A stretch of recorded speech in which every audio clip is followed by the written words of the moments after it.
మీకేం పనిలేదా? నిజంగా మీరన్నట్టుగా కబ్జా చేస్తే ఇల్లు తగలబెట్టారో నాది వచ్చి మీరు ఉంచుతారా నన్ను? ఒక్కొక్కళ్ళు కూర్చోబెట్టి 111 జీవోలు ఏమేం చేశారు అటు చూసిపోండి, అటు చూడండి. నిజంగా ఈ రోజున తెలంగాణ రాష్ట్ర ముఖ్యమంత్రి గారికే చెప్తున్నా, రేవంత్ రెడ్డి గారికే చెప్తున్నా, ఆయనంటే నాకు ఇష్టం, ఆయనంటే గౌరవం నాకు.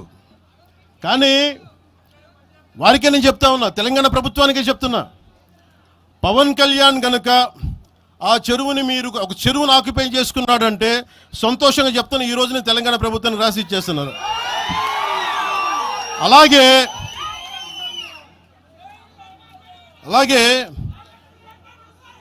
లెఫ్ట్ మేము వామపక్షవాదులు అని చెప్పి ఒక ఎనలిస్ట్ మాట్లాడతా, అంటే ఇది ఎలా ఉంటుందంటే, ప్రపంచ కార్మికులారా ఏకం కండి అని చెప్పే వామపక్ష భావజాలం ఈ రోజున ప్రాంతీయతకు వచ్చింది. ఆ వామపక్ష భావజాలం చెప్పే వ్యక్తి అనలిస్ట్ ప్రకారం ప్రపంచ కార్మికులారా ఏకం కండి అని చెప్పే వామపక్ష భావజాలం ఈరోజు ఎక్కడికి వచ్చింది? ఆయన చెప్పిన విధానం ప్రకారం ప్రాంతీయతకు వచ్చింది.